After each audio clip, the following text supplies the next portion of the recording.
You happy?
Good evening, everyone. Hope you're all well.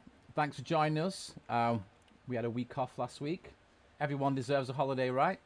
So yeah, this is our 20th broadcast. So thanks for joining us. If you keep coming back, that's really great. And anyone's joining us new, thanks for checking it out. So this is the Making Music program with myself, Simon Lyon. I'll just get my little thing there. All my OBS has just gone a bit wild. So it's going to be quite fun. And joining me as usual, if I just move this thing here. Whoa, there he is. Tim is in the house. Yes, hello. Tim, how you doing? I'll get your little thing on. There you go. Thank you, little Tim. Thing. How you doing, pal? You okay? Yeah, I'm cool, actually. And yeah, as you know, I had a little freaky panic then that all my buttons just moved. You know, like you click on a window and then you minimize and maximize it. And everything just went squashed. You're going to be a bit displeased with me with this news that there's quite an echo as well. There's a repeat coming back through. Okay. Well, I haven't done anything different. So. I think. Well, if you don't know where it is, now that we're live, we're probably best off just ploughing through. Well, okay. Just get someone to. Oh, here we go. Right. So I can see. You're really upping your game with the graphics lower thirds. That's Ned there. So yeah, let me know about the who said about the echo. It's what I'm getting. Oh, what you're getting? Yeah. Yeah. Okay. Well, ask everybody else out there, because if you've got it coming back, I don't know. We'll live. We'll live. Are we doing all right? Is it working? Yes. No one else has complained, so if it's just me, if it's just you, then jeez. Yeah. Fuck that. If it's just Tim. All right. See now. Forgive me if I'm pronouncing this right.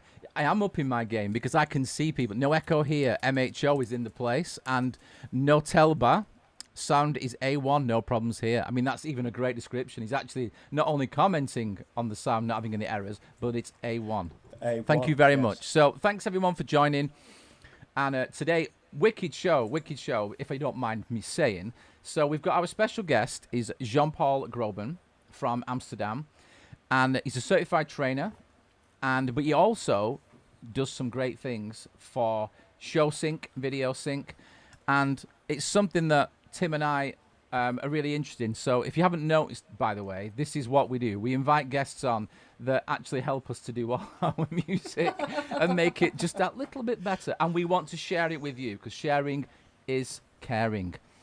So yeah, and he's going to show us how to put visuals in our music using Ableton Live, because we looked at all sorts of things and try to do it on one computer or two computers. But you know what it's like now, post-lockdown. Next time you go out, and do a show, it's going to be like expectations for it to be absolutely massive. So anyway, just seen a nice comment there. I like this. This is what I like, right? So it just This shows that people actually watch and give a shit, which is great. So much will you cost? Yeah, how much did it cost me? I ended up buying Sublab. Before that, it was Centaurus. And thanks to Ned now, I have Tornado. This is what I'm talking about. We'll try out the plugins for you. It's not our intent. Yeah. But if it's good, then you must buy it. Yeah. So, I mean, yeah, any input like that is truly valuable, guys, because just to know that two crazy people doing this kind of stuff. So it's all about, we're still preparing for a live show, and we're also finishing music and doing videos and messing around with green screens and stuff, and it's quite a journey, isn't it, Tim? It is. It's interesting, actually, because these guys, by the time of it, are going to be able to look back at all these episodes and see the tiny little fragments of what we've incorporated into this project. As long as it's it's decent, which I'm sure it will be when we're finished. Yeah, well, it's certainly better than my OBS is looking at the minute. Honestly, everything's upside down. But, okay, so I'll stop complaining. Oh, no way, he's just totally freaked out again. This is weird. I'm disgruntled, right? I'm not going to complain. I'm going to try and put that down somewhere. Oh, if all the graphics come on upside down and stuff, it'll be all right. We can live with that, it's can't more we? like, when you resize a window, I need an OBS expert in my life. Because there's a call. Any OBS experts, please ready yourself in the chat. It was the lower thirds thing. I've just binned that for now. So I can see the scenes, but everything's left to right, back to front. Honestly, it's so weird. Many would give up, and I will carry on. I mean, anybody who's actually listening or watching, you can just fast forward this bit anyway if you want. Anyway, so before we talk about the music that we've been looking at and little few things, I think we should do, because the guy who wrote the music for this is actually online as well. So why don't we just jump in with this week's?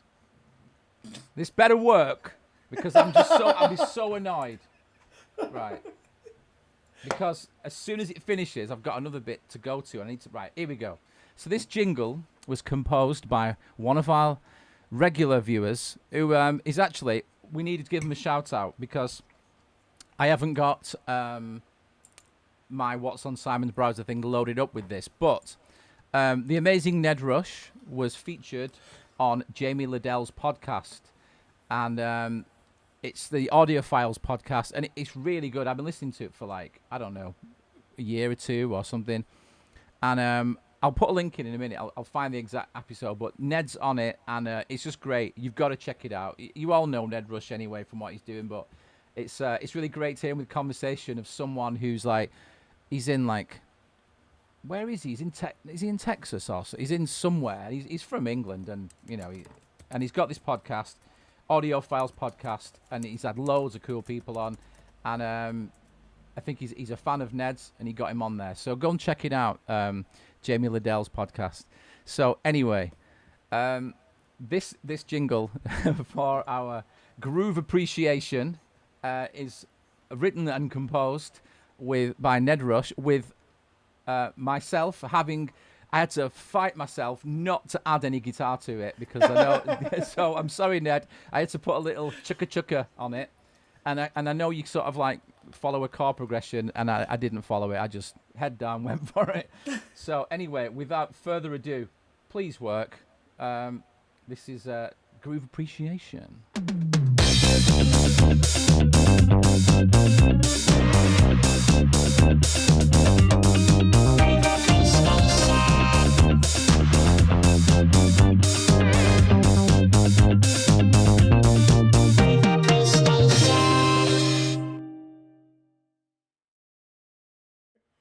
Yes.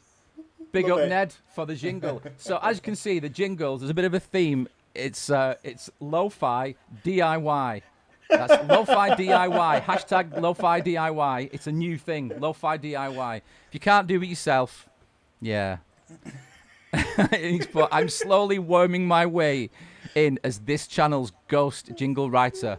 Yeah, no, the worms are all there, mate. Let's do it. So, yeah, next time Ned's on, we're going to have we'll actually create jingles online, I think. We'll do it in real time. Sounds like a great idea. Yeah. If we weren't taking it seriously, that sounds like a great idea. You and Ned will create some jingles live on a webcast. Exactly. I mean, what could go wrong? What could go right?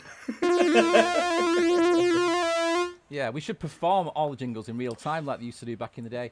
Anyway, so, but that's a good shout. What's this week's Groove Appreciation? So, you'd like to know, wouldn't you? It's I would, yeah. On my little thing, it's called Groove of the Week. But there you go. You should see it. Now, this one is Steely Dan, Reeling in the Years, and it was suggested by Inti, Woody, who was on a few weeks ago. And I just said he was here working on some stuff, and I was like, oh, we need a Groove Appreciation, because Ned was the only person that actually chimed in with some suggestions. So, regular listeners, please do just suggest some stuff. You can get in contact with us many different ways. The easiest way for anyone who's watching this to contact is go to simonlyonmusic.com, contact, and there's a little sheet you can just fill stuff in. And if you've got a suggestion for Groove Appreciation, so the idea of this is you pick something from future, past, whatever. I mean, obviously it has to be existing, but it can be electronic, it can be whatever, and it's just about the groove. It could be the instrumentation. For some reason, every one that has been picked so far has had extreme panning left and right, including this one. And I can't help doing this, but... So that's the first bit. It's in the right. It should be in your right-hand speaker. Let me just check it. Yeah, well, it should do. So this is Reeling in the Years. Reeling in the Years. And I'll just play up to the vocal. And I think it's 1971 or 72. And suggested by Inti.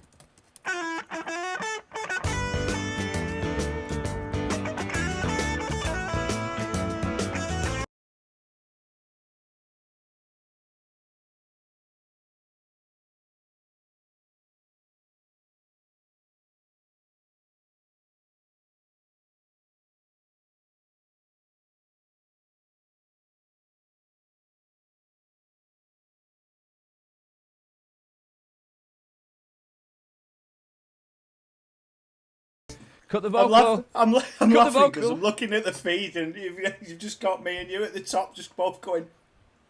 Yeah. Proper having it. So the thing is, the beautiful people on the left and right. On the right, obviously, is Ned Rush, and but in all seriousness, so it's actually Donald Fagen, who I think's on the right there, and Walter Becker. Now, Walter Becker is the bass player. Donald Fagen, vocalist.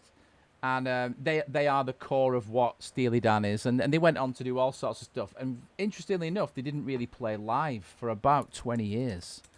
Oh, he says the sound has gone. Maybe it's back now. Just check, because, I've just, checked. I muted it whilst the track was playing, but a bit all over the place tonight, so... And I've not even had a drink or anything. It's just the way it is. I'll be back. Oh, it was only for the music. We're all good. Back on track. Yeah. Oh, yeah, we weren't talking when the music was on. We were just doing that to the bass, yeah. So, yeah, Steely Dan. Now, that one isn't my favourite Steely Dan track, but they're awesome. Yeah, they're really good. I must say, I'm not overly familiar with Steely Dan. Well, the one that you probably... there's quite a few. I won't dive into Spotify now, but there's It's Back. Thank you, William Extra. Yeah, he likes his chewing gum. So thank you. Thanks for letting us know. It really is very, very useful. So yeah, Steely Dan, check it out. Now that one had like some real mad guitar panning, and the guitarists that Steely Dan kind of drafted in session musicians, and they were always like really amazing. One thing that we should play for Groove Appreciation is in the future. Oh, I forgot the name of the song. It's Paul Simon, and it's got Steve Gadd on drums. Is it 50 Ways to Leave Your Lover? I think it is. And it's got this like wicked, like really groovy drum beat. No, we'll bank that one. Yeah, just bank it. But he also played drums for Steely Dan at some point. Anyway, that's all that. So Groove Appreciation, Steely Dan, and I'll try and get us back in on the. There we go. We're back. So yeah, any suggestions? Please do it, and we'll just kind of improve the format. Less talking, more action. As it comes on. What are you laughing definitely. At? I'm just laughing at that pipe dream there that we're going to do more action and less talking. One can dream, Tim. One can dream. We have to have aspirations, don't we? We do. Running smoothly, less talking, more action. That's what we're moving towards. Whether we get there or not is a different question. Yes, I agree. So, let me shift to my other mouse and do that. Now, you can't see the screen, can you, Tim? That's because I need to do that thing so you can see what I can see. That thing that we don't say we're doing because too many people say it and people get called, sick of hearing it. I'm going to change it so you can see what I can see. Yeah? All right, then. Yeah. So the ongoing theme with this is we're doing some live music. Yeah. Oh, there you go. JT Music Production. 50 Ways to Leave Your Love is a great track. Awesome drums. Yeah, Steve Gadd on drums. Believe it or not, that man is still alive. Steve Gadd. And if you know about Steve Gadd, you'll think, geez, yeah, that guy. Absolute groove machine. Yeah, anyway, JT's in the house. Yeah, 50 Ways to Leave Your Lover. I had a dream that it was a sample in a Matrix and Futurebound song. Oh, yeah. Matrix and Futurebound. Yeah. Isn't Futurebound from Liverpool? Quick question out there. I think there's a reason I'm asking that, and I'll go back to that when I do the What's on Simon's Browser thing later. Anyway, so Tim and I have been going on about this for ages. Now, regular viewers will note that this, what is now 7 channels, used to be, I was loading it. Many channels. So this is one of the tracks called Lamp, which I won't go into detail because for those of you who've watched over the few weeks, if you go back and look at this, you'll be like, geez, he's right. They used to be like... I'll drop the link in the chat for anyone that's new to the channel, so new to the broadcast. But yeah, we're not going to bore the rest of everybody with it again. Yeah, so the idea is this is this is one of our tracks. So Tim will be doing vocals, and I'll do some backing vocals. We may have guitars. Oh, no, we'll be having the guitar parts on this one.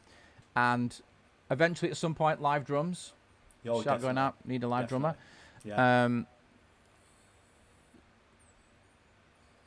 Oh, it's Hiram. How you doing, man? I didn't know it was Hiram. Well, you should have said. We go way back. How you doing, man? How you doing? Sorry, I'm just reacting to the chat room. I don't know if it's a good thing. I can see it now. But yeah, good to hear and see from you, man. It's been a while. So yeah, do give us a shout out. So this is our live set for Lamp. Now the idea is we're going to combine all the tracks that we are performing in this whole set, and there's lots of different ways to do this, as you know. So, excuse me. So for example, if I just do trigger one of these, I can do it to scene. See what I've got. Does that sound like piano intro thing? So you can leave those just playing, create some atmosphere, and then I can trigger them. I'm probably going to use the push to do it. So I'll just drop this out. And it's obviously set to 1 bar. So if I go 2, 3, I'm on double time here. So 2, 3, 4, 2, 2, 3, 4. So here's the bass. Totally change the bass. Of course. Yeah, actually, I'll show you how I've changed the bass.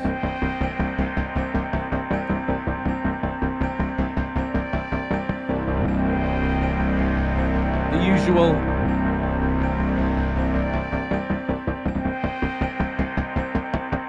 If you can see here, I'm using.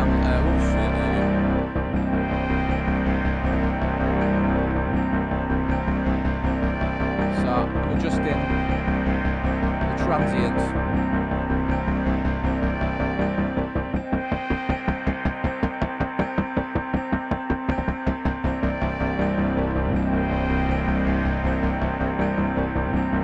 So it just punched through a little bit more, didn't it? We were trying to do that. Well, yeah, because we found that not only did we have too many channels, but also a lot of the sounds and the atmospheric sounds that we were going to be that are involved in the track might not necessarily be good for live. They might be cluttering it. So we did a big clear out, didn't we? And then one of the things that Simon ended up altering was that to make sure that the bass was cutting through. We felt like it was much more appropriate for a live performance, didn't we? Yeah, man.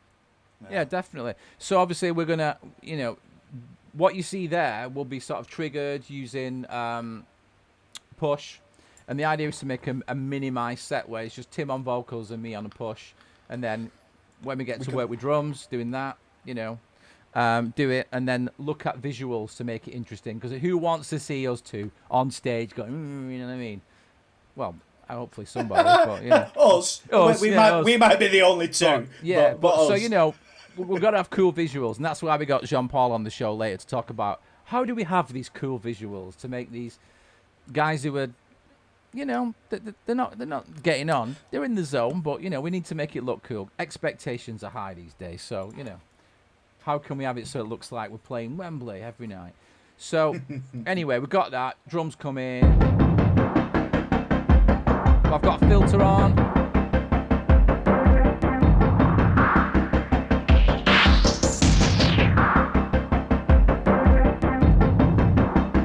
And we put some automation on this so that rather than when the main beat kicks in, you can see if you look here, I've put clip automation.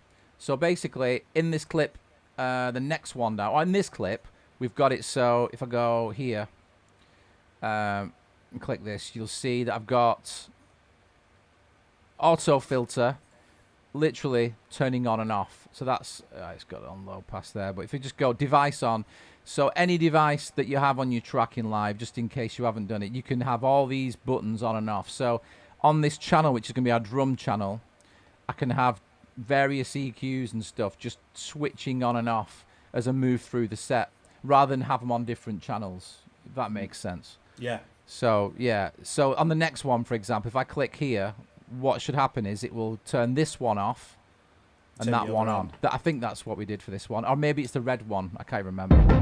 Yeah, so if I click the red one now. So 1, 2, 3, 4. No, different one. That one. Next one. Oh, hang on. I think I've got it so it wasn't... I made it so it was ignoring me automation, I think. Yeah.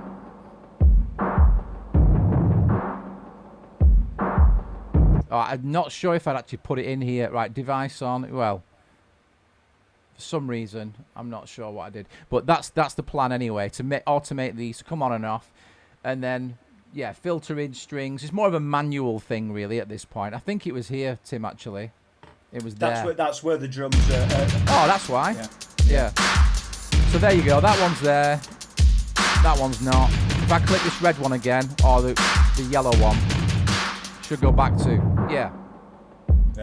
So basically, you can only do so much with two hands and, you know, on stage and stuff like that. You can't do too much.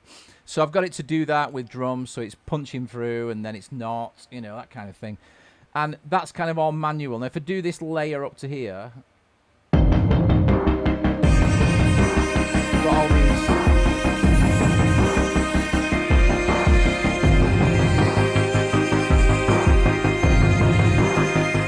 So that's where the track's starting to build up. Tim's playing a guitar there. And then the idea is, I want just the strings to carry on. So if I go here, I'll just show you. If I go here, stop all except strings, and press this.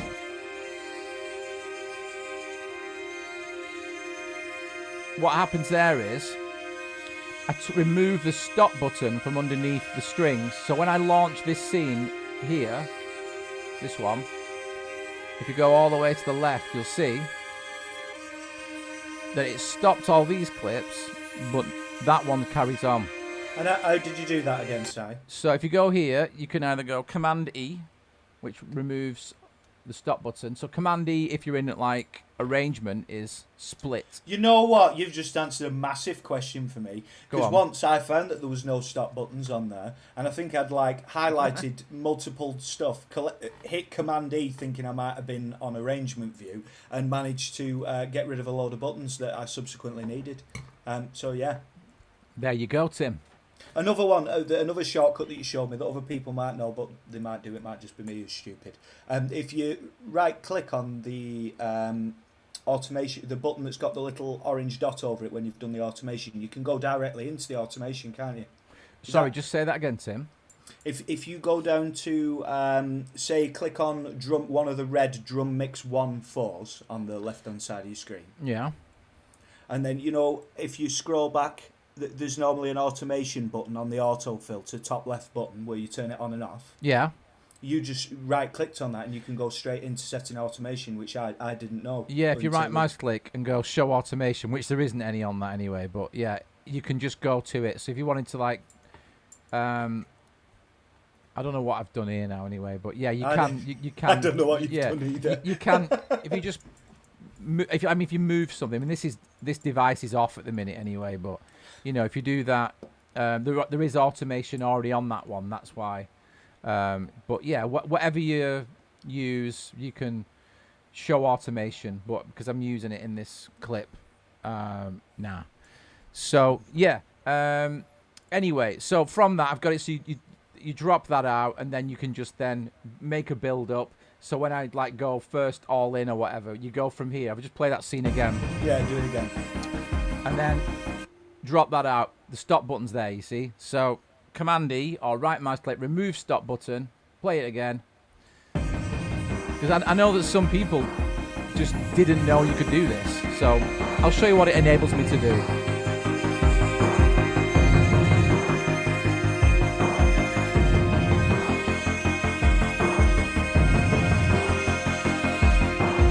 So if I press the stop here, and 1, 2, 3, 4, I can go on to the next bit. So yeah, that's just using that now. And then when we get to this part, when the verse starts, you probably remember I was banging on about follow actions. Now, I've used follow scenes. Now, if you look here, you've got the, should we call it a chevron, Tim? What are we calling this? A chevron. Yes. I mean, chevron. It is, isn't it? It's kind of like, so it's a triangle play. With chevrons in it. But it shows that there are follow actions on there. So what it means is, follow actions, you can turn them off. So if I press this, it's just going to keep playing. Should we just appreciate that bass line, Tim? It's a good bass line now. It's quite deep, isn't it? It is significantly deep, yes. And I make it deep. Anyway, so that was that. So yeah, there are follow actions. Now the great thing is when you do follow actions with scenes, it means I can play that and it's a verse. So there's like singing, and you want to stick to the verse format or not. So what you do, you can enable or disable the follow actions. So if I press this one now, you can see, I'll just turn it down, I'll do it again. So if I trigger this one, it's flashing there because whatever I set it to on here, if I double click, I set it after 16 bars to play the next. So yeah, after 16 bars, it plays the next. So if you watch it now, it's coming up. 1, 2, 3, 4. Next scene. So that gives you this kind of playlist. So once we're building it up and down, that's the idea. We're going to have it so we can just automate certain bits, turn it on and off. You've removed the press there, haven't you? Because otherwise we know that verse 1 half 1 is always going to be followed by verse 1 half 2. So it's just minimised. I suppose it's just putting as many of them in there. Yeah. It takes your mind off it as you can, innit? I just put that follow action keyboard shortcut you showed Simon changed my life. Not that I can remember what it is. Yeah, shift and enter. Yeah. Oh, hang on. What? Which one does he mean now? I don't know. You're good with your shortcuts, aren't you? Yeah. There's so many. Yeah. Oh, it depends where it is, what you're doing. Anyway, but yeah, I keep getting distracted because I can actually see the. Well, you probably need to turn it off then. Yeah, maybe.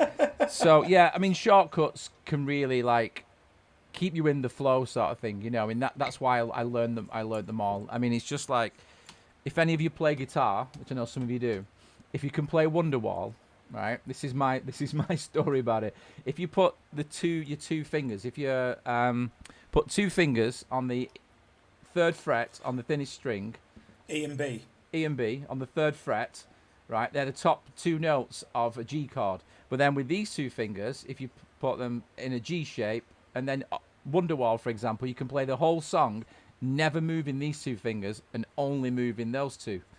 And it's like, once you break it down to that, it's like, well, that's easy, isn't it? And then you just concentrate on the rhythm, and the rhythm's only one main rhythm to it.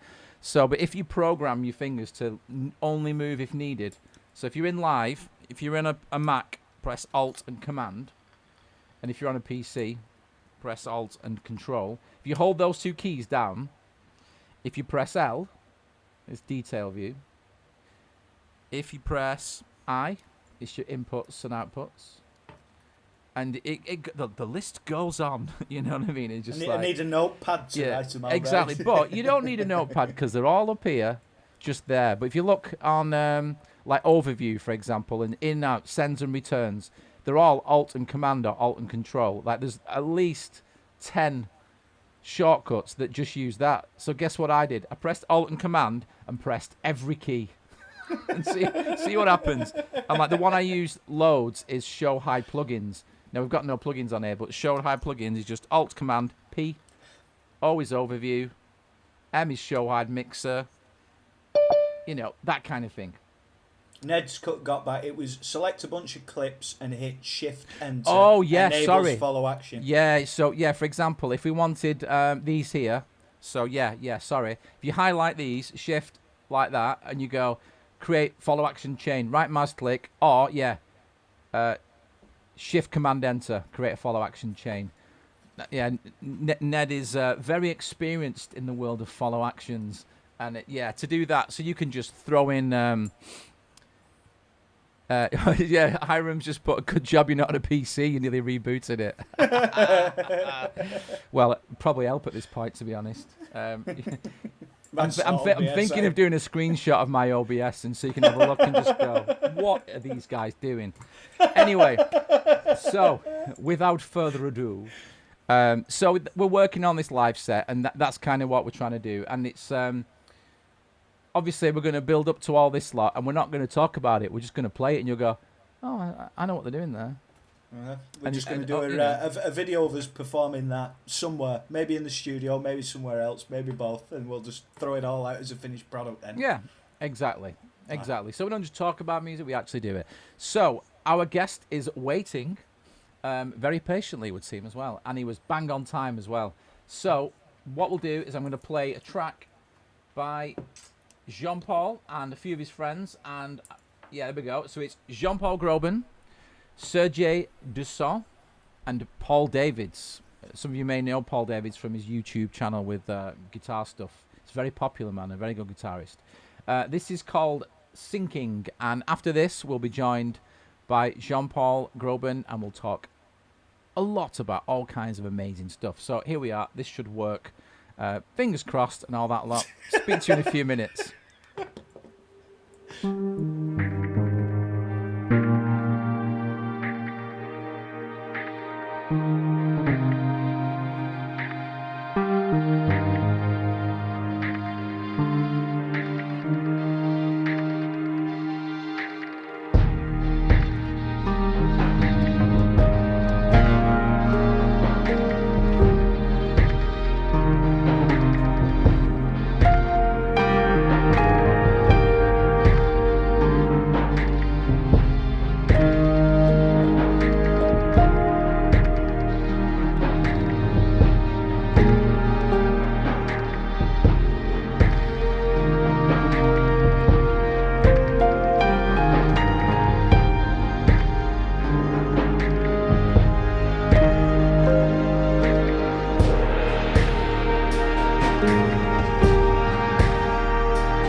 And we're back. And who do we have? We have the amazing Jean-Paul Grobben. Thanks for that music, mate. That was lovely.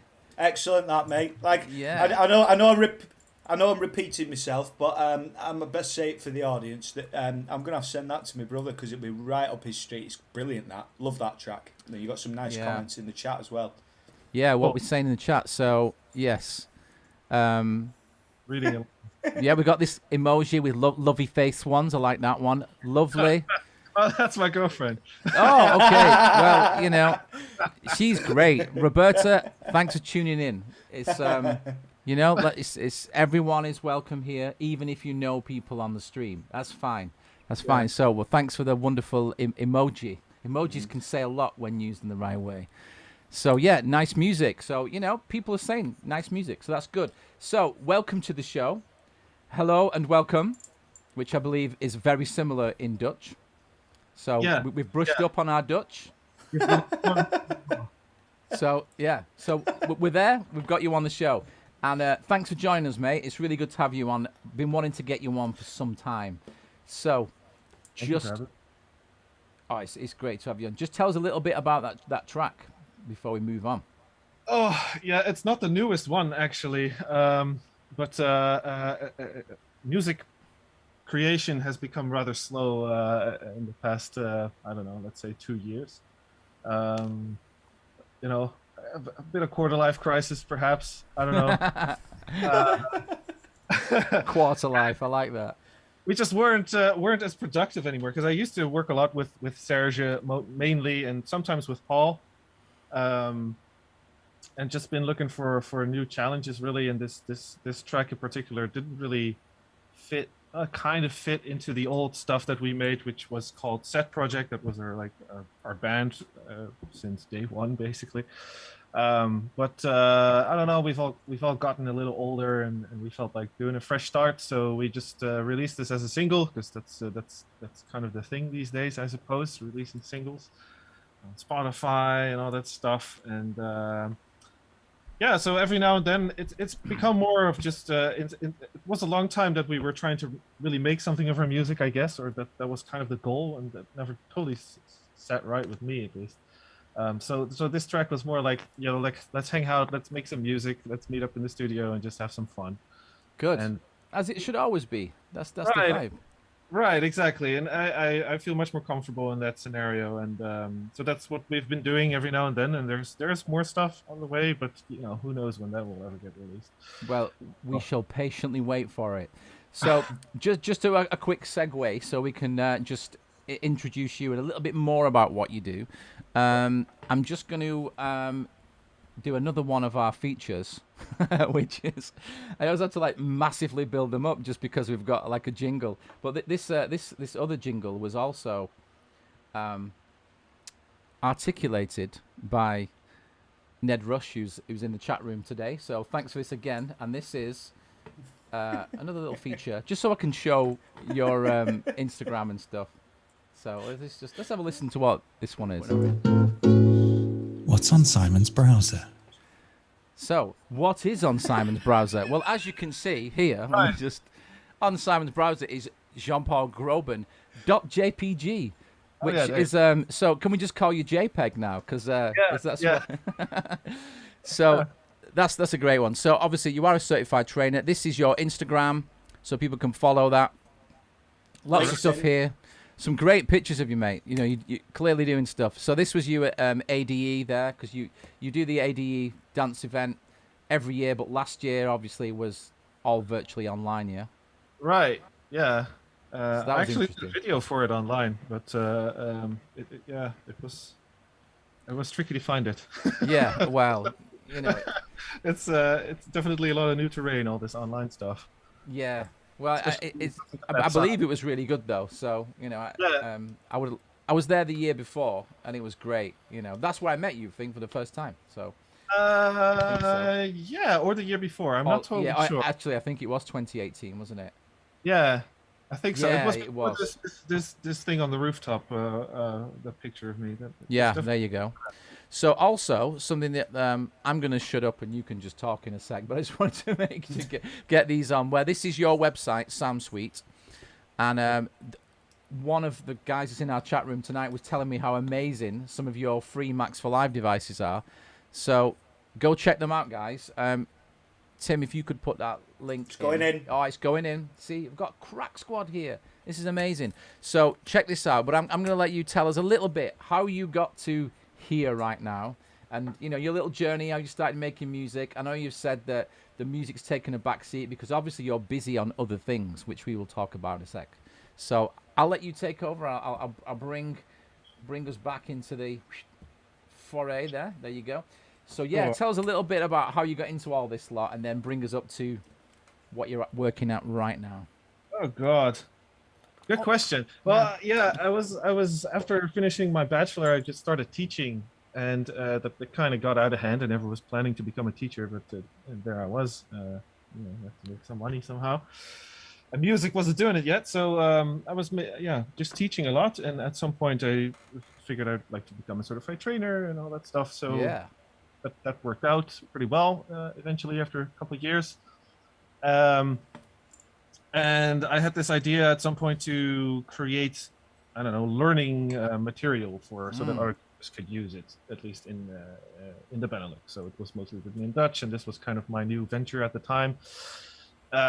So I had written like a whole bunch of slides and made a bunch of projects, and the idea was that other teachers could use it in their lessons. But that never really got off the ground. But that is nonetheless how I met the guys from Showsync, because I'm looking to create some lessons about well, I have some background in theater tech, so I always wanted to know how can you more conveniently send out video and those kind of things from live, because I was just trying to see in how many different directions I can make lessons and reach different audiences. So yeah, I wanted to know how you can send out video from live, because that's a hot topic, mate. It's a hot topic. It's quite it's a bit limited, of course. It's just to compose music to, which is fine, but other than that, it's there isn't much there. And it turned out that there actually was something at that point, only recently. It was just a very early public alpha version of VideoSync, and that's how I got in touch with them. Because it was even free at the time, and I just sent them an email like, hey, I would like to use this for my lessons. Can I have it? And I could. It? So and we started drinking some beers, and that's how I met Hidde from and Matthijs, who are both the founders of Showsync.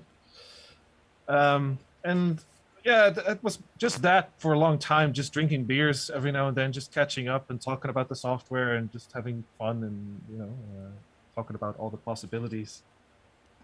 And yeah, the whole teacher thing that just kept going. After a while, I was getting a bit tired of it personally. I was just looking for a new challenge. Essentially, I've been working for 7 years. Since just a little less than 2 years ago, I was working for 7 years at the same school, and I was like, yeah, I think it's time for something new. Yeah, put my teeth in. So I started also doing more for Ableton, and that's where the pictures on Instagram for ADE, and so I started helping out with events and doing masterclasses here and there, and going to keep school. Keep busy, man. Yeah, exactly. So, and then right around, I guess, a little less than 2 years ago, it got a bit more serious with Ableton and with Showsync as well, and that all in the background. I was always also still doing SoundSuite, where I don't know what I was doing, honestly. I was just trying to get my name out there a little bit more. Started releasing those free devices, free racks, and starting a YouTube channel. Made a couple videos. Did one with Paul Davids, the one, the guitarist, who has been a long time friend. Oh yeah, respect. He's awesome, man. I love his channel because I'm a guitarist. I have guitars, and I follow him. He's a dude. He's a dude. So he's your mate, is he? Yeah. Yeah. We played at each other's, like the three of us with Serge as well. Serge plays keys. I'm mostly the producer of us three, although we all three produce, but when we work together, I'm doing that. So we all have our different direction, and for each of our graduation presentations, we played as a band. So Awesome. So what instrument do you play, Jean-Paul? I never asked you that before. Did you play any instruments? I play computer.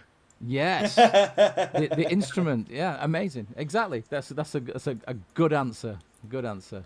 Yeah, I had some keys lessons. That's how I met Serge in the first place. He was my keyboard teacher.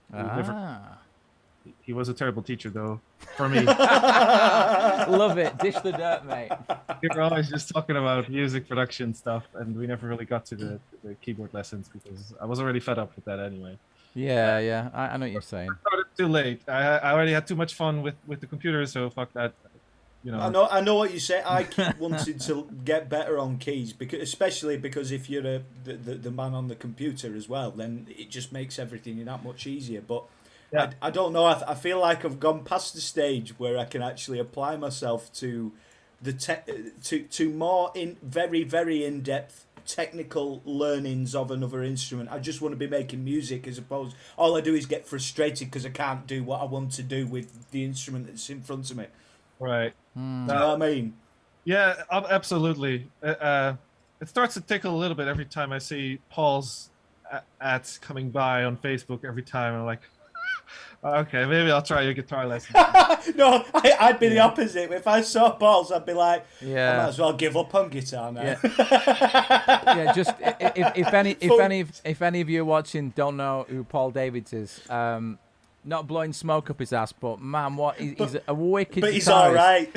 he's an amazing guitarist, but his music, and I can see from now hearing yours and the work you do, this kind of really nice. There's a really nice quality to it, and now I know you guys work together, which I didn't before. I've got to say, I knew. Obviously, just because you're all in the Netherlands, I don't expect you to all work with each other. But we should have. But known. in this case, all the signs were there. And so yeah, and I really like. I sent Tim a video of Paul's, and it was he sort of like set a loop going, and he was walking towards the computer, and he picked his guitar up, and there was already like some strings playing, and it was really good how he done it, and I love the way he does stuff and makes it so nice and laid back, just like you, mate. It was just nice and laid back, and it's cool. Perfect. If you scroll down far enough, you'll get to his really basic YouTube videos where it all started. It's really fun. Yeah. Well, I will. I'm working my way through actually, and I've learned so much from him. I learned fingerstyle pattern, how to just learn one fingerstyle pattern, and I'm miles better. Can I interject for interaction with the audience? Yeah. We've got so JT has said, I'm really looking into using texts such as Showsync's Beam to encourage students to look at the whole picture of performance beyond audio. Ooh. What would you recommend into getting started with this? Wow, it's a big question. It's a big question. It's a big question. Well, so just to add to that, and then give you a chance to kind of work your way in. So just what you mentioned before, the Showsync is the company, yeah. Yeah. And the products are Video Sync, which is using Ableton Live with images, video effects. And then Beam is to control lighting. Is that right? Right. Awesome. So maybe start with that. With you mentioned how you met the guys. Maybe you could just give us a little overview of what Video Sync is, because that's I think that's the one that people will have a more immediate use for, and also that's what Tim and I want to learn how to use. Yeah. So maybe show us a little bit about that, or tell us a little bit more, and sure. Do that. Sure. And then we can look at, because Beam's a little bit more complex. I think if we jump into that straight away, we will probably sort of like what's the thing, Tim, when you jump too soon? I think the Video Sync would make more sense to look at first. Sure. Yeah. I started getting into this Showsync thing while I was doing my YouTube channel. Made some videos, and they just asked me, like, do you want to make some tutorial videos for Video Sync, because we don't really have any. So that's how I kind of joined the club at first. Because Video Sync is awesome. And so is Beam. I guess, what should I do? I should probably. Yeah, if you could maybe just lean into your mic a little bit more as well sometimes. But I know it's there. You go. That's it. All right. There you go. Let's get that radio presenter voice going. Yeah. Jean-Paul knows it all. I'm just opening a clean set. Okay. So Yeah, sure. I lost Yeah, and just share your screen when. Allow us to see what you can see. There you go. Copyright me. Yeah, I'll put you.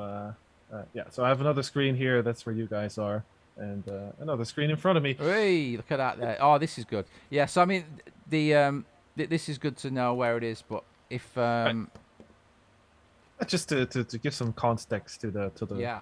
what Showsync actually is. So yeah, Showsync, it started with two guys, Hidde and Matthijs, or mostly actually it started with Matthijs and Hidde joined, and then I joined, and we're a happy club of 8 at this point. Yeah, these are the main two products that we work on, VideoSync and Beam, which are pretty simple apps in the sense that they don't look very complicated because there's not a whole lot of stuff. There isn't a lot of fancy interface or anything because Live is the interface. Yeah. So we borrow Ableton Live's interface, and we have our plugins, which are essentially just remote controllers for video sync. So, but to the user, it feels like it's all in Ableton Live, which that's kind of the goal here, is to, just integrate with it really well so that it just feels natural to the user. Cool. So you just basically have an output window on which you can show videos. So I have Live here, and just let me start up VideoSync. This is the window. So in that sense, it's not much different from Live's own video window, except that you don't have any in the session view. Yeah. But we do now. That's great, because if I just put a video, I don't know, Homey. I like that. Let's do Homey. I just press play. Then... Oh, wicked. So straight away, you can just drag, an MP4 into session view and play, and you're off, yeah? Right. Yeah, sort of. I mean, I could take you through the installation process, but there's a video on that. It's only a 2-minute video. Oh, yeah. We can let people find that bit out. But, I mean, essentially, once it's installed, you just literally drag that from there and straight in. Yeah, sort of. Well, there's one thing you need to do in order to make it connect to Live, and that is set the control surface. So we have one control surface, the Showsync control surface, which get installed the first time you launch VideoSync, or Beam. It's the same control surface. So awesome. They both use the same one. Since we only have 6 available slots for control surfaces, we thought that would be a good idea. So yeah, once the control surface is selected, VideoSync will be able to connect to Live, and then that's it. There's nothing else you really need to do. There's no plugin you need to put on channels first or anything like that. It just works. So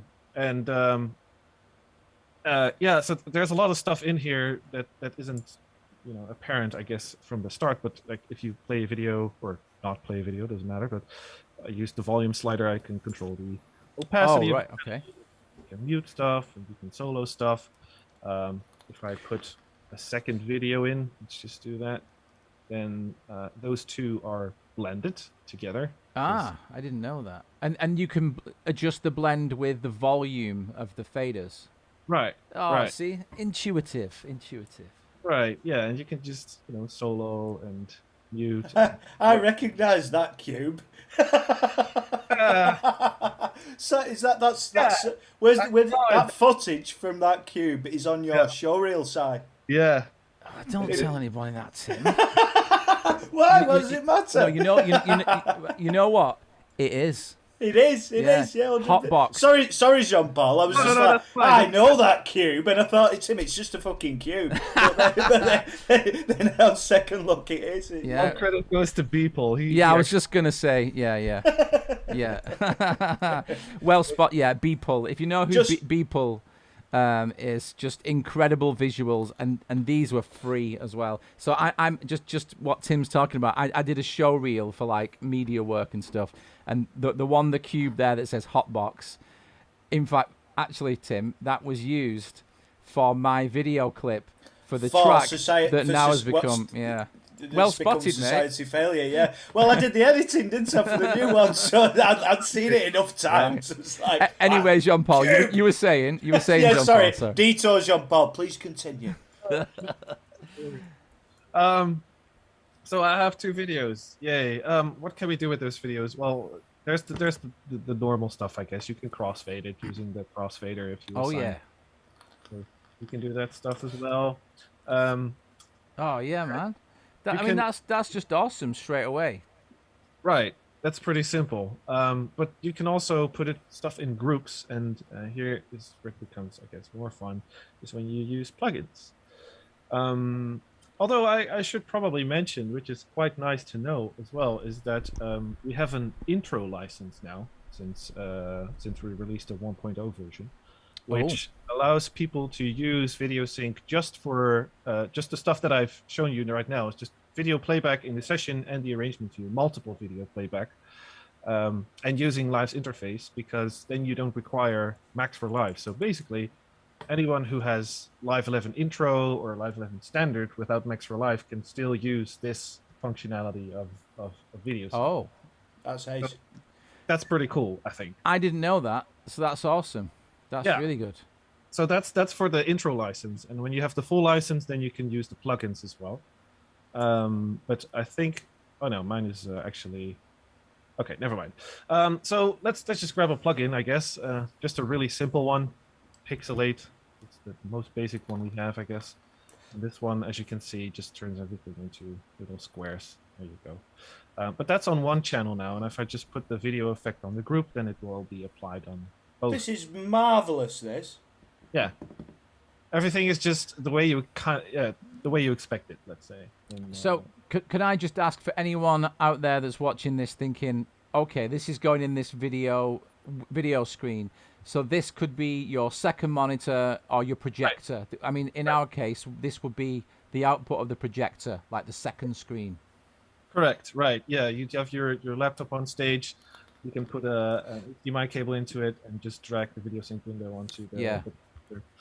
But you can do it even more professionally, let's say, if you want, because if we go to video sync preferences, it does have a few little preferences here. We have an I/O tab, and here you can actually connect remotely to another computer. What? So you can have 2 Macs or a Windows computer. I should mention you can connect to a Windows computer. Now, VideoSync is only for Mac right now, but you can connect to a Windows computer that runs live. So you put your Mac off stage, let's say, or you just have 2 Macs, one on stage, one off stage, and one just dedicated to the video stuff, and the other to audio that runs live. Because that's cool. Only the computer that runs VideoSync actually carries the workload for the video. Well, that's answered one of my questions straight away. So basically, you've got another computer that can just be handling the visuals, but and it will sync with this track. It will sync with another version of Live, so everything's. How does it work? How do you trigger stuff? Well, I mean, it just works the same. So I could put this, let's say, on this laptop and just put an Ethernet cable in between my iMac and my laptop. And then I just say here, connect to remote Ableton Live. I fill in the IP address that I find, in my network. Yeah. And that's all. Well, not all. You have to actually locally store the movie file. So basically, you have to have the files on both computers. Yeah. But I guess, with Dropbox and stuff like that, that's easy to set up, or just with a USB stick, whatever, because it doesn't actually send the video over the network. Like I said, it processes everything on the computer that actually runs VideoSync. So only control signals are sent over the network. So when they start to play and what percentage this knob is, let's say. So that's why it's no extra workload for the computer that runs live. Everything is passed off to the other system that runs VideoSync. Excellent. That's really good, man. Really good. So in theory, Jean-Paul, then, so if you were, say you were playing a live gig and you're using two computers, one of them's they're connected remotely, one of them's operating mainly the visuals and the other the audio, or the master, if you like, then if the visuals went down, the audio wouldn't necessarily go down. You know, if there was a crash, for example. Well, if live crashes, then VideoSync will stop getting the all the information it needs to. So your visuals would go down, but not necessarily the audio, because that's on the master computer. So the gig would continue, would it? I mean, if the video computer would crash, then yeah, the gig would continue. Yes. Yeah. If the computer that's running the audio goes, then no, yeah, then you're just screwed anyway, aren't you? Get your banjo out. Get your banjo out, mate. You know what I mean? But yeah, it's not no balloon screens, at least. So, just a couple of questions there that we got some people just coming in. Hi to Lessons in Live as well. Good to have you on board. And JT, really good regarding the intro version. That's cool. I only just learned that now. Yeah, brilliant. You can apply the plugins without playing the media. That's cool. And Philippe was just saying he's just arrived. What is this video plugin, please? Well, this is VideoSync, Philippe. So we'll put a link in there for you, Philippe, in a second.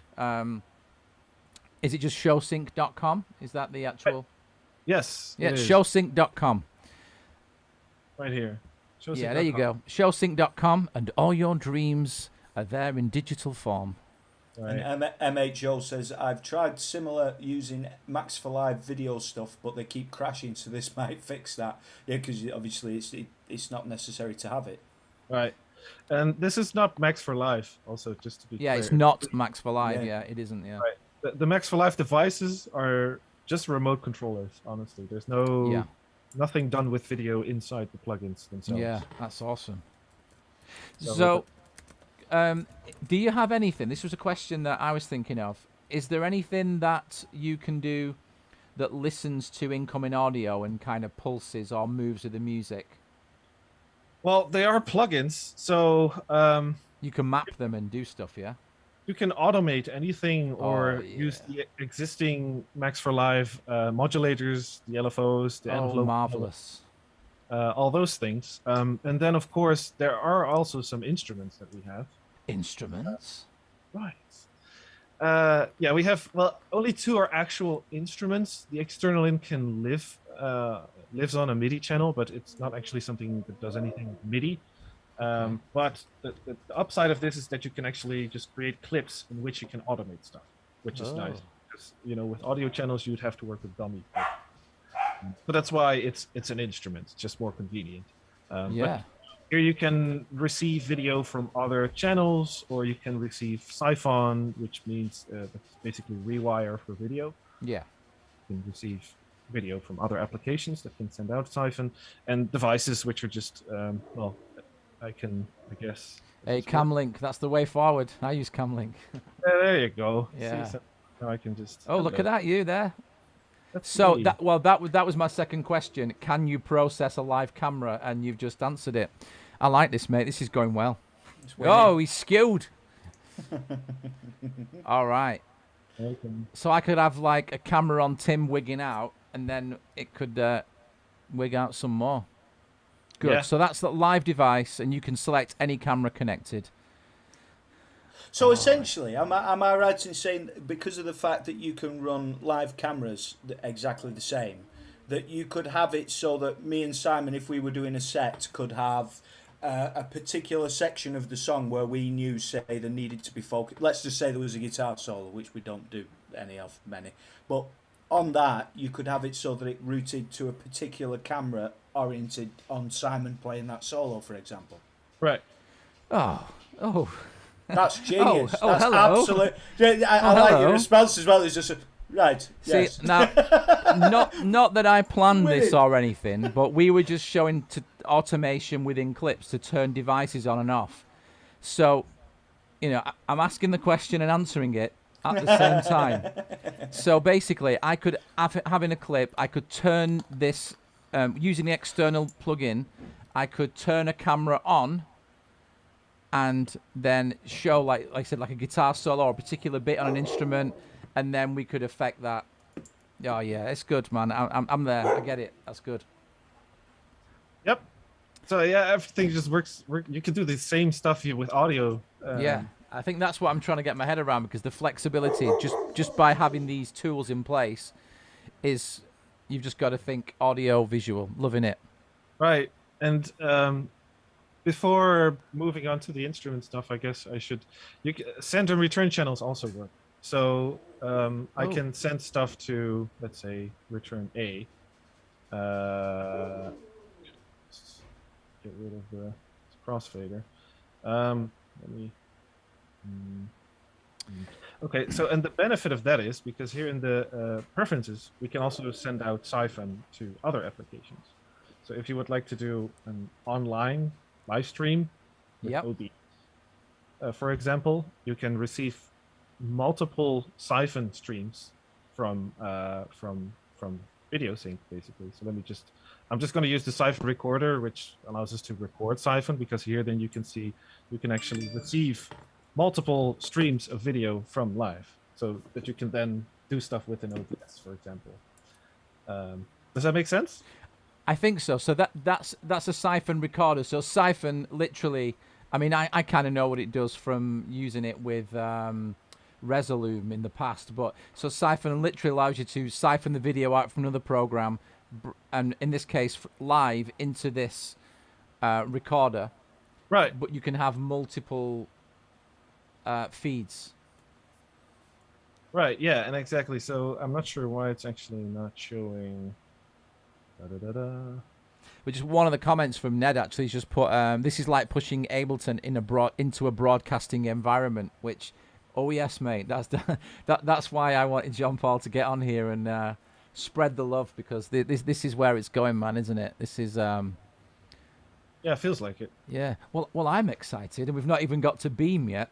So it's just like, yeah, this is wicked, mate. This is, and I think we should also, congratulate you on the risks you're taking of doing this over Zoom as well. This is, we've had no choice. When I was first demoing, when Live 11 came on, I had to, sort of follow tempo, and I thought that was risky, but doing this way. Yeah. I'm not sure if people can follow along, but I'm basically sending my video feed to return A. Yeah. I set the sends only, because otherwise, if it leave it to master, everything just becomes brighter. I don't want okay. I only want to send out the video that's being sent to return A to another application, let's say. Okay. And you can, put effects on that. Oh, so this is still video sync, and this is just, return A, the output of return A. Right. So, cool stuff.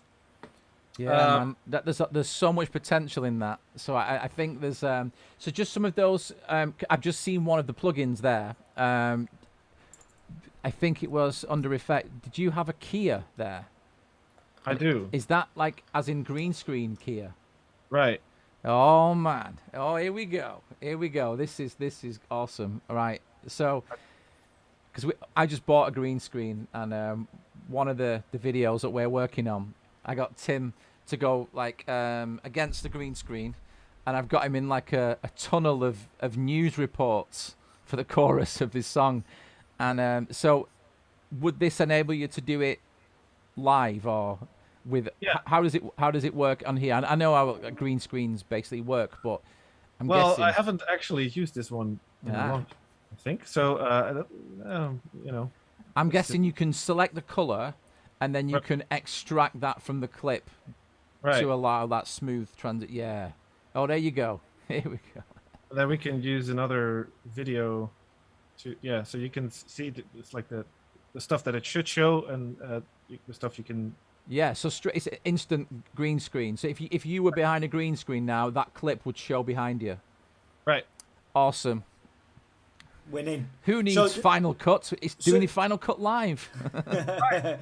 So Jean-Paul, what are we talking in terms of? Is it a subscription basis to get this? No, you can only buy it. We don't do subscriptions. Go on, give it a shameless plug. What we're talking. The full license, yeah, I don't really know the price is in euros, so you have to go to the website if you want to spend in pounds. Okay. Oh, give it us in euros, we'll be happy. Sure, it's 199 in euros for the full license, and 79 for the intro license. Okay. So, but that's great because it's not a subscription, so that's it. You own the software. One-time offer. Win it. Yeah. Right. Yeah, and we don't have any plans on doing paid upgrades for next versions. At least Yeah. Oh, we like you. Yeah, no, I've got to say you've been very kind to your developers have been very kind to people who've been there since the beginning and with the updates and stuff. So, yeah, I've got to say, small company, great mentality. It's really good. Yeah, thanks. Sorry, Jean-Paul. One more question. So, Sure. is there an intent to get the PC version in? Did you say? Well, I knew this question was going to come. Of course. It's one of our regulars who's asked it. Yeah. No, but everybody asks it, and that's fine and very understandable. I just have to say the regular thing, and that's we would like to release a Windows version. We just don't know when we'll be ready to. So that's all I'm gonna say about it. Okay. That's fair. That's fair. I've been pushed into more awkward corners than that, so that's good. It's good answer, man. Good answer. Wicked. Sure. No, I mean I think it's one of those where you really need to do your thing and experiment in your own way. But I think from what I'm guessing there is you just literally treating the video like audio with these plugins, and the great thing about it is you can modulate the plugins using Ableton's built-in stuff. So I could use, like you mentioned, the Shaper or LFO. So I could, if my track, for example, was like 140 BPM, and I put like a Shaper or an LFO, which will obviously follow my tempo, and then affect that, I could adjust that to literally follow the beats, because that was the question asked before, and now I've actually asked it, I can kind of like work it out now. Right. So Yeah. it's exciting, man. It's exciting. So just while you're there, you've got a Simpler there, which looks to me just like Simpler does. I tried very hard to do that because I've done all the UIs in Max for Life, which was really cool. Okay. A project for me to finally learn Max for Life. Oh man. So that's one of the things I do at Showsync now is just do all the Max for Life UI stuff. So it's because I just think it's super fun to do. No, it's good, man. It's puzzling. It's just that's what makes it so fun. Anyway, so yeah, I really, like I said, I really want to make it feel like this is just a natural extension of life to the users, so that there is hardly a learning curve. That's really why we're doing it.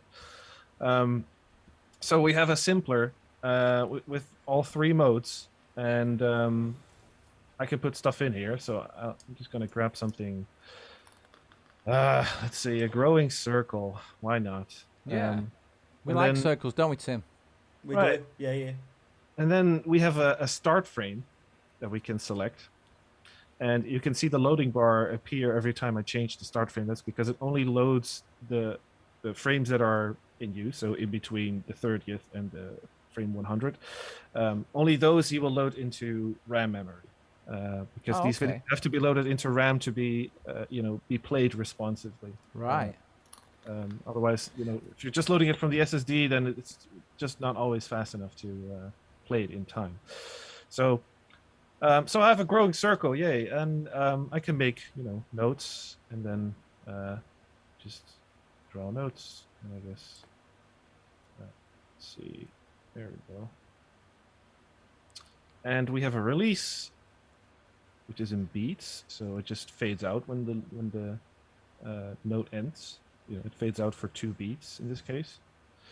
And and then we can just put effects behind it again. And so let's just do a funny one. I always like it, the color control one, because this one with colorize, we can give different brightnesses of pixels, different colors. So let's say the brightest pixels, we're turning those into yellow now. That's the only color we're using. But let's say we turn the darker pixels into purple. So now you see as it fades out, the white becomes, it used to be white, but it becomes purple. I can work with 2 colors, and I could do it with 3 as well. So now, before it becomes purple, it will be green. So let's see, what else can we do? Put some feedback on it, maybe.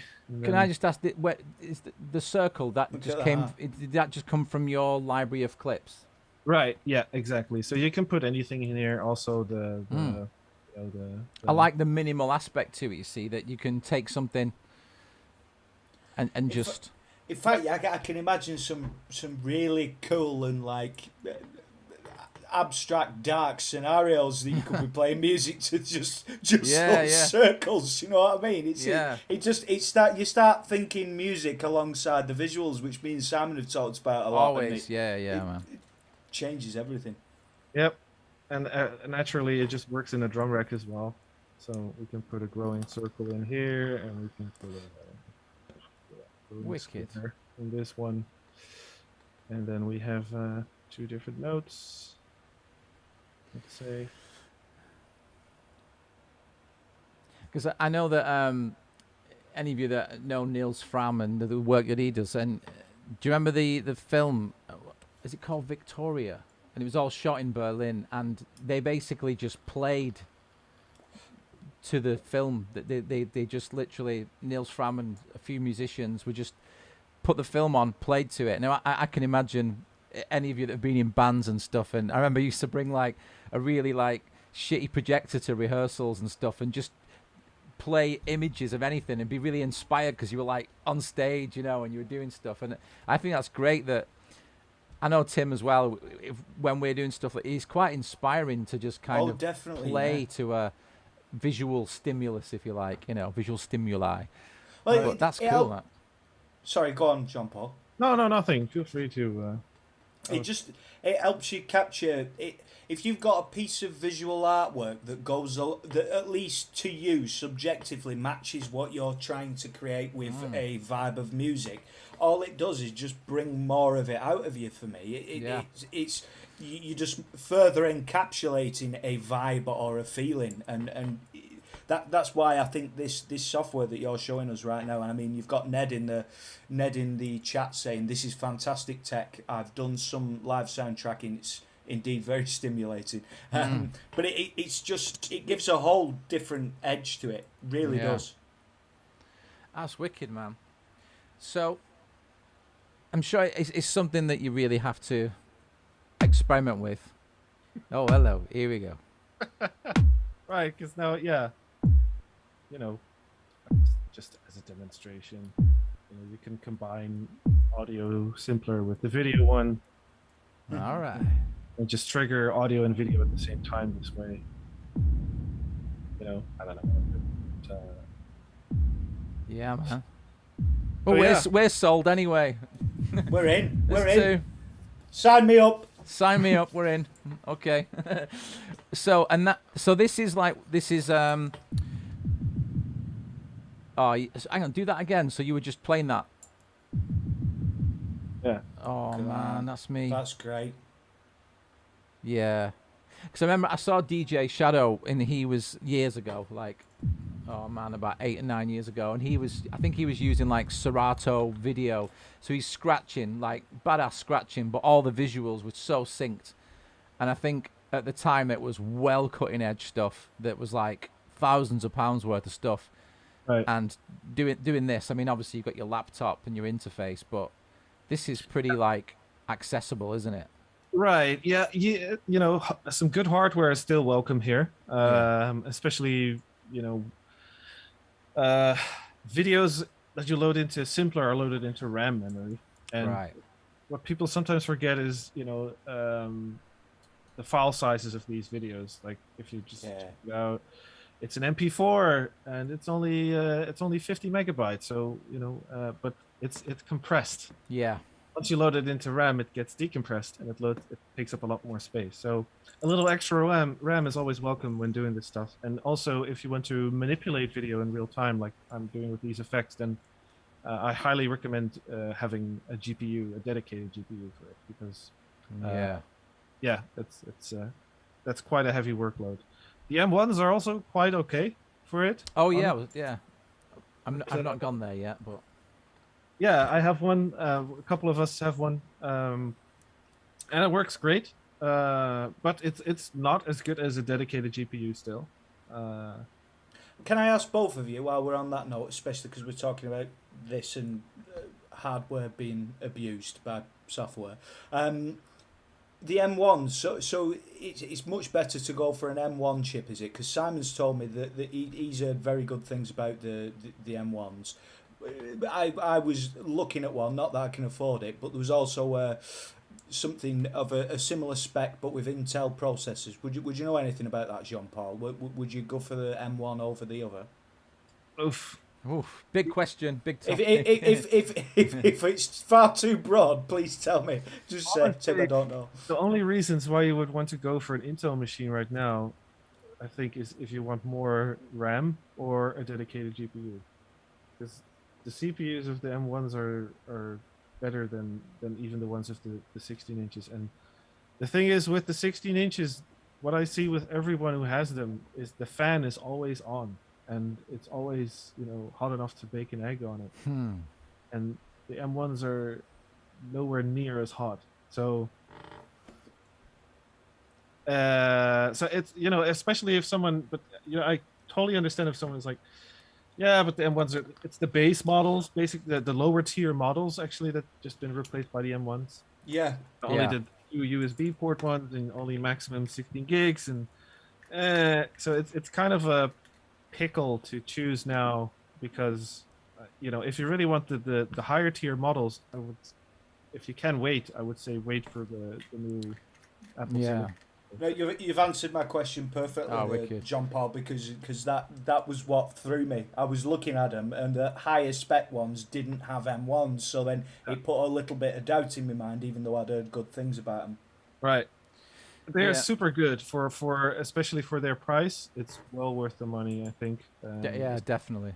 Because the one I've got here is 32 gig. It's an i9 and all that lot. And I can go on Zoom or run stuff. And as soon as you do that, everything becomes quite tricky. Whereas one of our certified trainers, Anna, that was on our first ever episode, Tim, she can run our demo set twice, 64 channels or something, on Zoom, no glitches, nothing.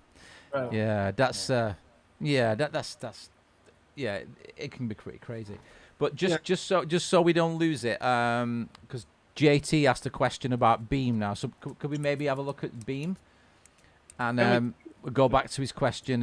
He's looking into using tech such as Showsync's Beam to encourage students to look at the whole picture of performance beyond audio. So I mean, I think that's definitely the way to start there, where you can run alongside an audio visual show, whereas Beam is more about actually taking the light external and it's using other tech. So yeah, maybe give us a little bit of background about that as well. Well, I'm not totally comfortable giving a full demo because. Oh no, it's okay. It's okay. I Yeah. did this before, like, okay, so let me just give you the full story. Oh yeah, just an overview. Yeah, it's Sure. No, Beam, it looks again like a very simple application. It's very minimalist, let's say, because this is all this. It's a patch list, but it's a patch list for connecting lights in Live. So again, most of the work gone into integrating with Live and just offering a way to create a patch and control light. So anyway. So basically, this Beam is the bridge between Live and lighting fixtures, DMX lighting fixtures. So and it's the software bridge, because you still need a DMX interface or an ArtNet node. Those are the two options that you can do, and the difference is that DMX interfaces are USB and ArtNet nodes are over Ethernet. oh okay. They're a bit more expensive, but they're also more stable. But we do support the cheapest USB interfaces, which are, I think, about maybe like $69, something like that. Wow. 70, $80. But they're not always super stable. So that means like sometimes they just lose signal, I guess. But that's kind of a bummer. But nonetheless, I guess, especially for schools, that's totally fine to work with or to practice with, let's say, if you have to buy a couple. So Beam connects the same way as VideoSync, like I said, just to the control surface. So once it's started up and we have a solid logo here in the top right, then that means that we are connected. Let's go to the preferences. So right now we have an ArtNet address that we're basically broadcasting to. So that would mean that if I had an ArtNet node, I would just put an Ethernet cable in my computer and type in the IP address of the ArtNet node, and then we can send DMX data to it. So back to the patch. Here we can add fixtures. So let's just add a couple of fixtures. Let's say we have just a moving head. Let's say Martin Mac, and so that's an actual light. That's light. Or is that an interface? Is that the interface? No. That's an actual fixture. Let me actually. Oh, okay. Martin. Because I know you have done a video about this, and it is really good. And I haven't actually got it on here to show. I mean, it's like about 10 minutes long, but you actually show the virtual stage, don't you, and how the lights can be set up. Right. Yes. Because of course, if you don't have actual lighting fixtures at home, which I don't, then there are, or at least there's one that I know, visualizers. So that's what Capture is. Okay. Is another application, which is the 3D visualizer, which is just made for lighting designers. So they can have a virtual stage with virtual lights. And in that case, you just leave the IP address as is, because this is the local machine IP address. So if you just leave it like this, to Capture. And it's as easy as that. So, so let's add those. Let's add just a couple of moving heads. And I don't know why I wrote 10. That doesn't make sense. There we go. Because I just wanted 10 of them. And with DMX, you work with universes. So one DMX cable is one universe. Okay. One DMX cable holds 512 channels. And some lighting fixtures use more than one channel. So for example, this one uses 4 channels. I believe this Martin Mac Viper, the moving head, uses 16 channels. Or something like that anyway. So you'll see that if I add 10, and I'll just call this moving heads, because I have to give them a tag. Okay. Add, and there we go. So now we have 10 of these moving heads in our patch, and you can see the first one listens to address number 1.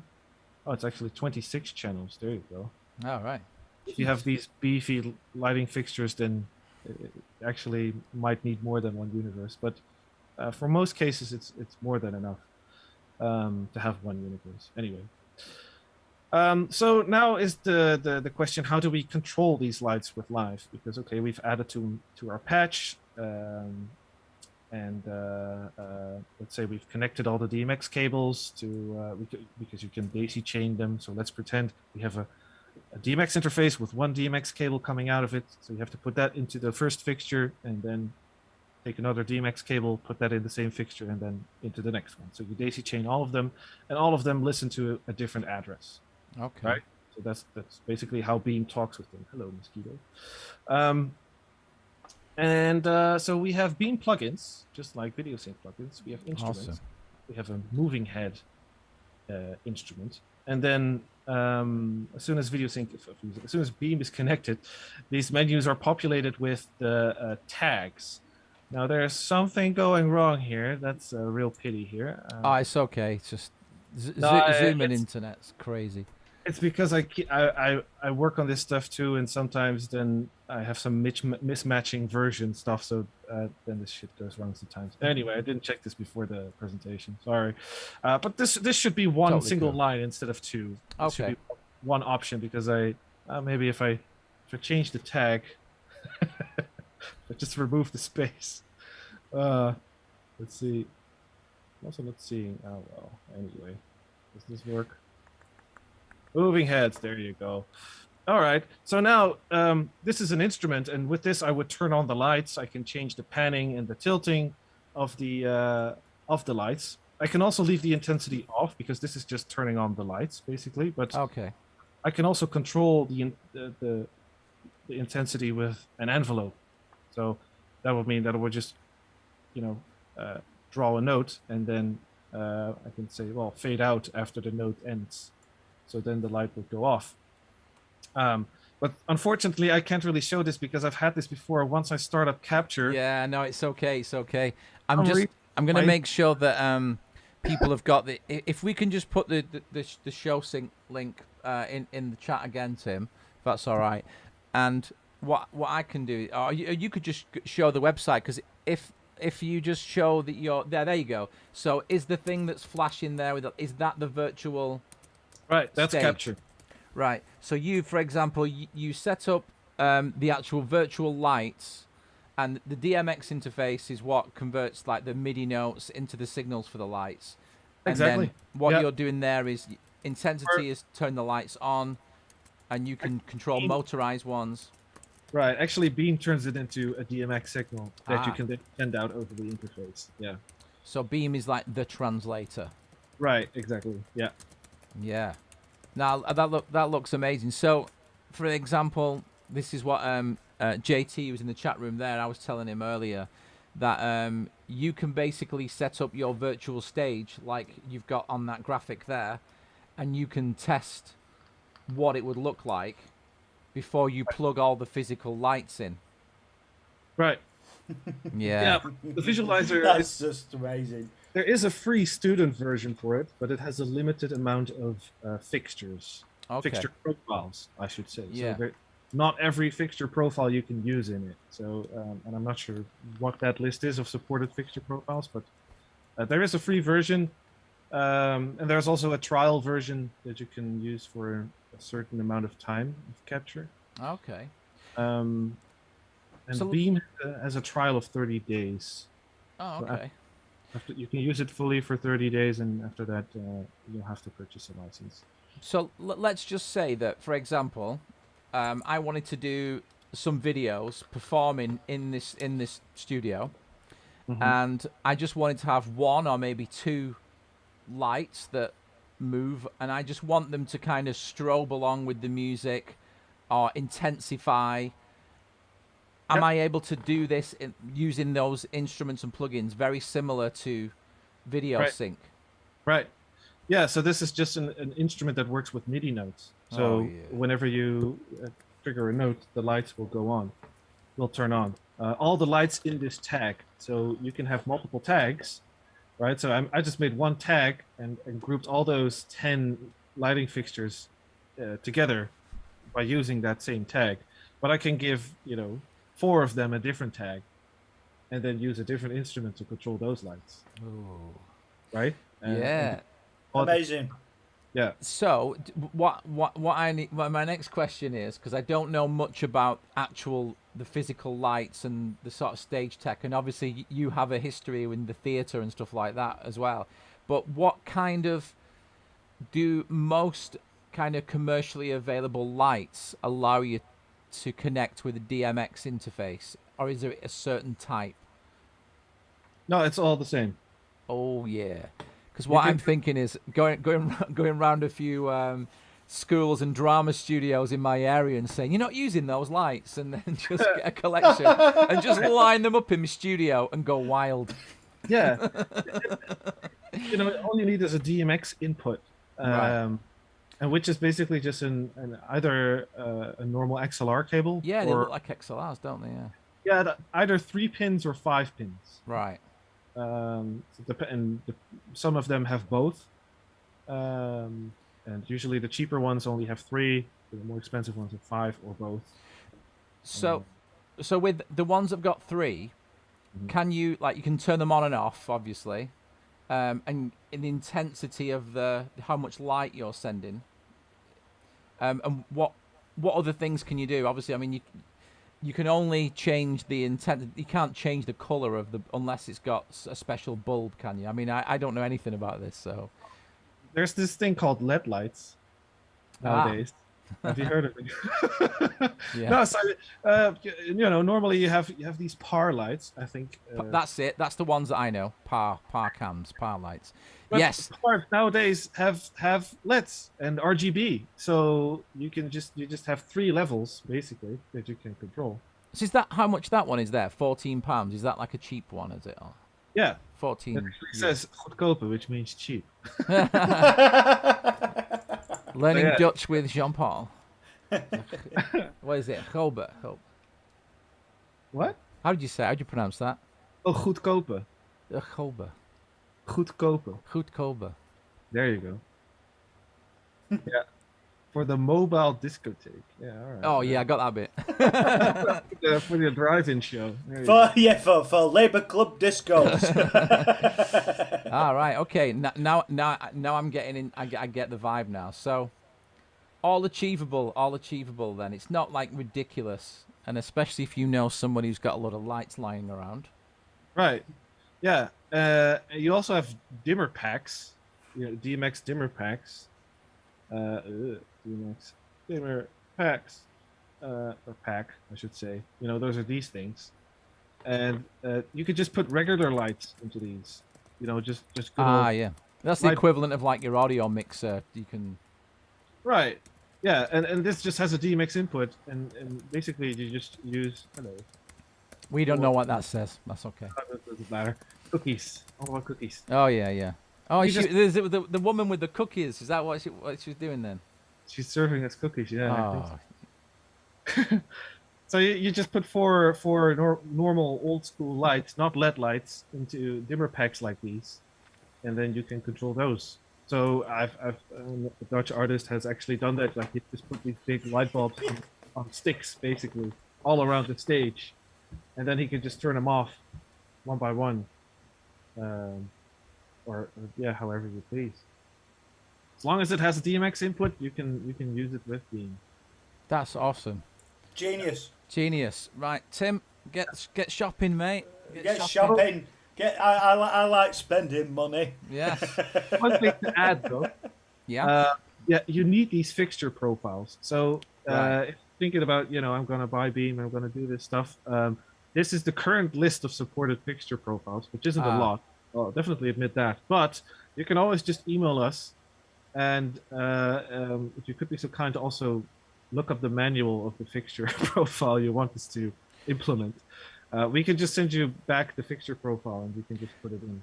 So, There is a fixture editor, so you could, do it yourself. But I understand if people are like, that's a little bit too hard for me still, or something like that. So we can do it for you. You can just contact us. okay, so just to make fixture means the actual light itself. The fixture profile, yeah. Okay. Right, and that's actually just the profile that says address 1 is the brightness, address 2 Right. is the pen, and address 3 is the tilt, and all those things. Awesome. That's what's stored in the fixture profile, yeah. So that actually Beam knows what to do. Yeah. To these fixtures, yeah. Awesome. So, I mean, just obviously, I know it's like one of those things. We've asked you to talk about something that is very real world, that's very needs to be seen, or run on a computer, not that's online. So it's so people just need to go and check out the Showsync website for that, don't they? Really? And Yeah, or my YouTube channel, because that's where the tutorial videos are. It is good, that guy. Sorry, I did have it ready, but I can't see where it is to move through it. But yeah, it's that one, that one there. Yeah, I have 3 videos about video sync. I have 1 video about Beam. I should say the video sync ones are outdated by now. Yeah. Before the 1.0 release. So all the plugins look totally different now. But the Beam one is still pretty accurate, as far as I know, because development has gone a bit slower on it. But until recently, we have actually now a guy who's more working on it more dedicatedly. So. Awesome, man. Awesome. Well, link's been dropped in, so we're sending people your way, sir. Yes. Awesome. Very good. I just realised, Tim, that I was monitoring the chat room, but not under my normal name, so I haven't commented because it's people think, who's that guy? So I'm just, yeah, you keep doing it. So James is asking, JT Music Production. So I'm guessing as the lights are responding to MIDI notes, you could multi the light control in a drum rack so the drums could be synced with specific lights so long as they are the same MIDI note. Does that make sense? Could you do that? Yes, you can. And I'm actually doing that here. I got an email from the That guy. Oh, that guy. He's a liar, that Unison. guy. That guy there, he's a liar. Don't believe a word he says. Sorry, that's on record now, but that's...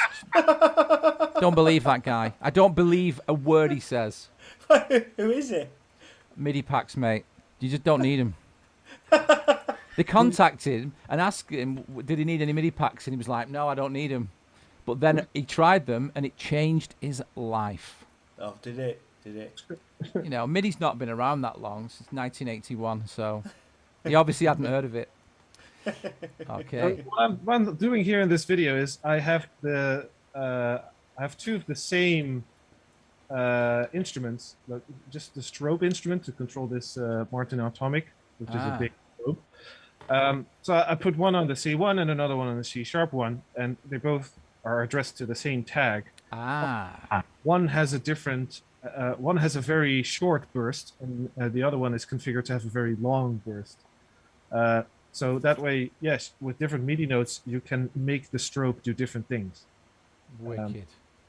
So like you could use like a kick drum would do a short attack, and a cymbal could do a like a Yep. Awesome. And it doesn't even have to be in the same drum rack. It can be on totally different channels.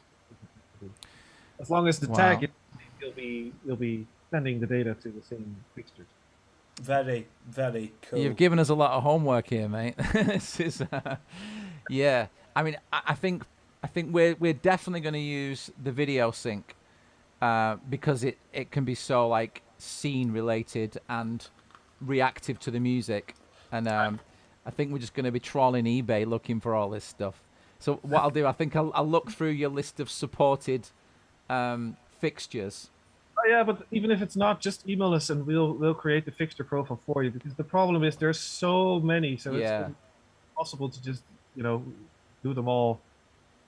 So we go and get any cheap lights we can get our hands on, and then send the profiles to Jean-Paul, and he'll sort it out for us. Send us we'll create the fixture profile for you. Excellent news. Next version as well. So brilliant service. That's really good, man. Really good. I think we better like just park that there because we'll just blow our minds because there's so much going on. But if anybody else is still in the chat room and who wants to ask any more questions about either video sync or beam, I mean, I think the guys in the chat room seem to have a really good understanding of it. Actually, I keep putting my hands there. Very interactive tonight. Yeah, some great support, and I think there's secretly a few people looking forward to this one as well. It's like, anyone who's like, you're making music and it's like, well, what next? And I think it's probably a good time for you guys because the amount of times now that I'm seeing on proposed lineups of music is AV set, so people are definitely looking at how do I what's the word? Augment, Tim. We like to augment things, don't we? Augment. Yes. I tell you what. Just said I'll have to make do with a mirror ball. Yeah, we need to do an award. We're gonna have an awards. I've just decided that every year. In fact, this Christmas we'll do an award. And so far, MHO is for literally comedic comments. Comedic content. Comedic content has got to be because he did another one about when Inti was on. He just cracked up when he saw one of your comments, and I can't remember what it was. It was something to do. Oh, that was it. It was like painting an aeroplane with Tipex or something. I'll have to go back. Yeah. It was just like wow. Yeah. So I mean, I don't know whether you've seen any of the other shows, Jean-Paul, but we had Helena Rice on, who's been doing some stuff with Ned recently as well, but she's got like the Kinect, the Xbox Kinect thing, and it was like sort of looking at the frame of her, and it was kind of mapping her, like sort of manipulating and playing drums, but then put her into an augmented reality, you know, like the Unity engine. Right, And it's just like, oh, here we go. So we had her on the show, and she was talking us through that. And me and Tim were just like, this is... fans signing the names on one of the digital walls and stuff. It's just like taking it to the next level, isn't it? Yeah, so it's... You can branch out different directions nowadays with music. Yeah, really good. So what's the future for you then? What you're working on next that you can talk about? Is it, you know, I know it's an awkward question sometimes when you're working with software and development, but or just, you know, what's next for you? You can stop sharing your screen if you want as well, if you just... For sure. I just to add one more thing in the price, because we offer educational discounts as well, which is 40%. So if anyone is a student or is I'll just lean back into your microphone, mate. It's gone a little bit. Oh, there you go. It's all right. It's usually me, to be honest, but I'm well positioned tonight. I've put my camera there. I keep covering the camera up, but I definitely lean into the microphone tonight. I'm like... That's a 40% for teachers and students, 40% discount. Just send us an email if you're interested. Is what I, they will come. Yeah, definitely. Stuff that we're working on. Or just for you personally, you know, are you gonna... Well, yeah, I do the as I told you, I do the YouTube channel, the Benelux equivalent to this one, let's say. Okay.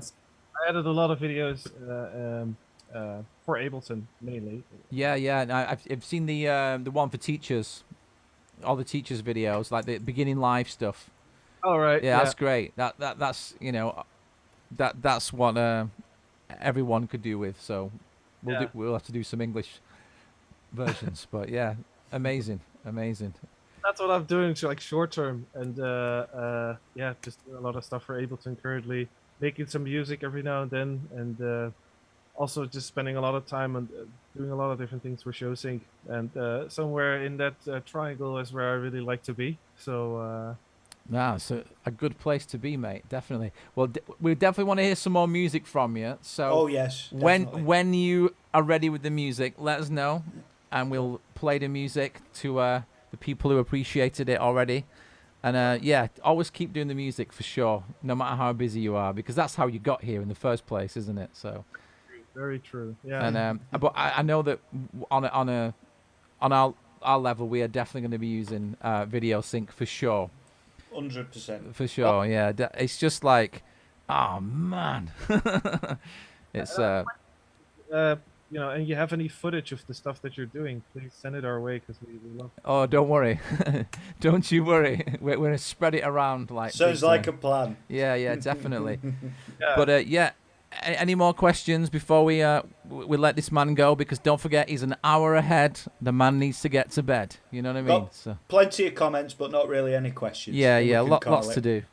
Lots of appreciation. And I mean, I'm just looking at the YouTube stuff, but yeah, a lot of people will replay it and anything. So if anyone wants to get in contact with you, what's the best method if they want to ask any questions?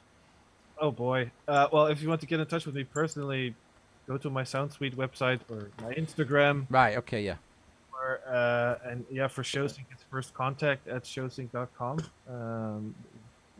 It's mostly me answering the emails there. So yeah. That's good. Great customer support, because I had an issue and I needed to update to the version 1, and I was just sat there on a Saturday. I was taking some time out, and boom, you were there instantly, and it was great.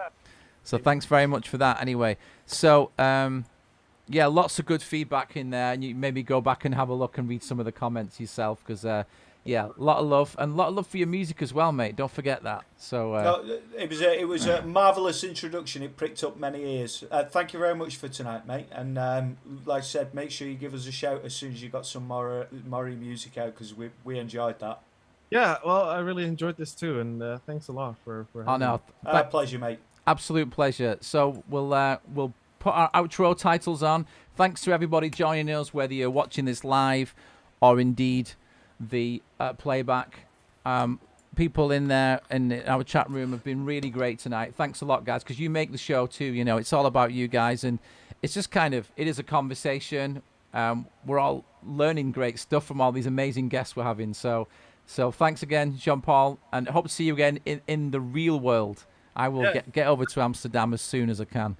And yeah, check out all the links and stuff, guys. And yeah, thanks to the chat room there. There's some nice comments coming through. But yeah, if you're watching this back, keep in touch, guys. And yeah, love it. Thanks again, Jean-Paul. See you again soon, everyone. Bye-bye, everyone. Thank you. Thanks, everyone. Bye-bye.